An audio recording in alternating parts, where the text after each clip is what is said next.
Good morning, everyone. I want to say something straightforward. No honest person can deny the dangers that the Jewish people face all over this world.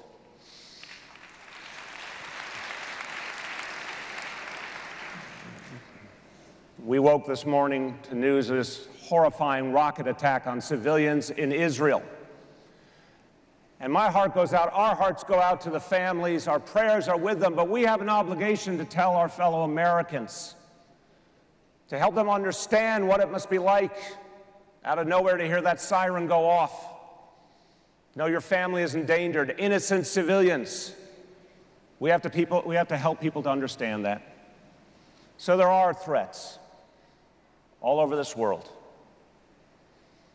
Now, I want to talk to you about how we address this. Because the threats are on the rise. The threats to the Jewish people are on the rise in Europe, here in the United States, and in the Middle East. And for me, this is deeply personal. This is a community I represent and a community I love.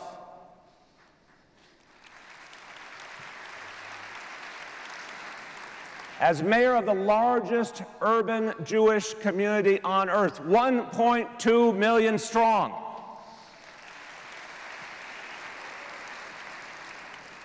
I've been called to neighborhoods whose menorahs were smashed.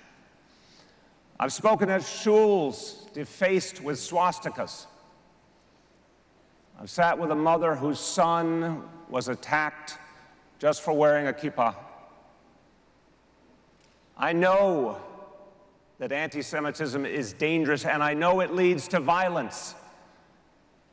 And that reinforces my commitment to the survival and the security of the State of Israel.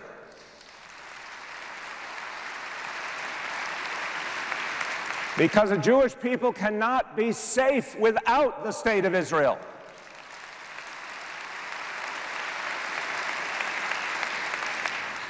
As a progressive, here's what I see when I'm in Israel.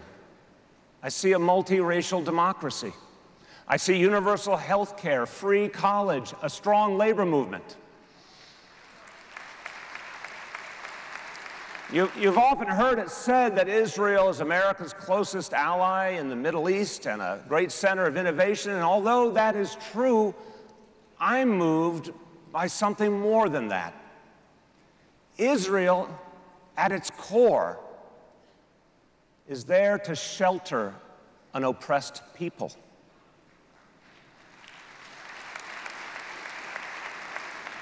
That is why I am here to make a simple, clear, progressive case for the State of Israel.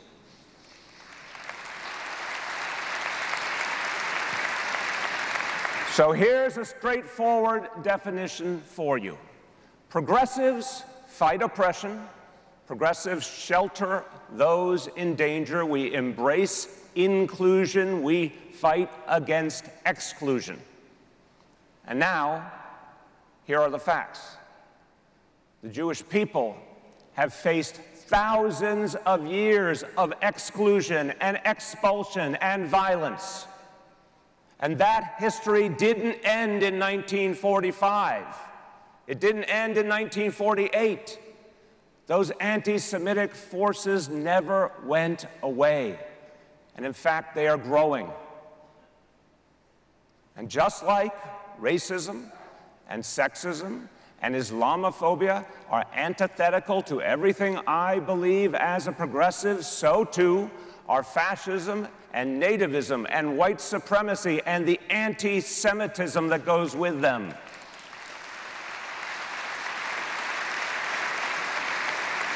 Every day, we in New York City fight those dangers with everything we've got. And that fight has just begun. Now, as a progressive, I have some real disagreements with the current Israeli government. I imagine many of you do too. But that does not detract, it cannot detract from the requirement that Israel must be defended.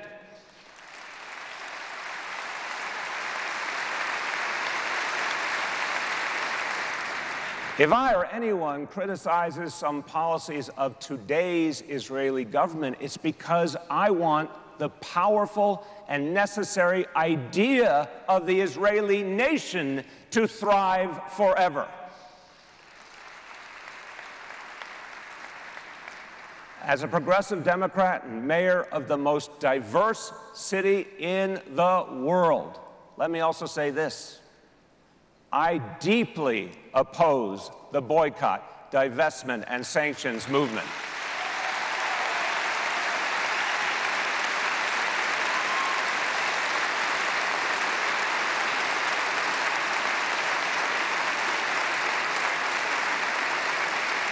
I believe BDS is contrary to the progressive imperative to protect all oppressed people everywhere and always.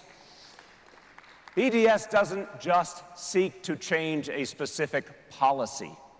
It affronts the very notion of Israel as a guaranteed refuge for the Jewish people. And I fear that BDS could undermine the Israeli economy and thus undermine a two-state solution, a solution I believe is key to ending the suffering of Palestinians and Israelis alike, key to bringing peace to the region.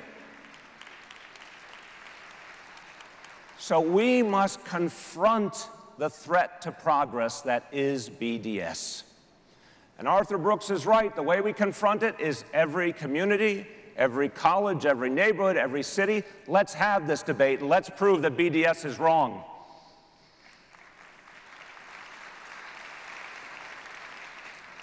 As I conclude, let me tell you about a moment I will never, ever forget. Once, my family was invited to a Shabbos dinner in a Brooklyn home. And a wonderful older woman named Frida was seated next to my daughter, Kiara, who was just then 10 years old. And at one point, the conversation turned to Frida's life, and it became profoundly serious. And she talked about the loved ones she had lost, and my daughter asked her how it was possible that she had lost so many of her family. And Frida then rolled up her sleeve. And there were the numbers they tattooed on her arm in Auschwitz. Watching my little girl confront the worst consequences of anti-Semitism was chilling. And I could tell she would never see the world the same again.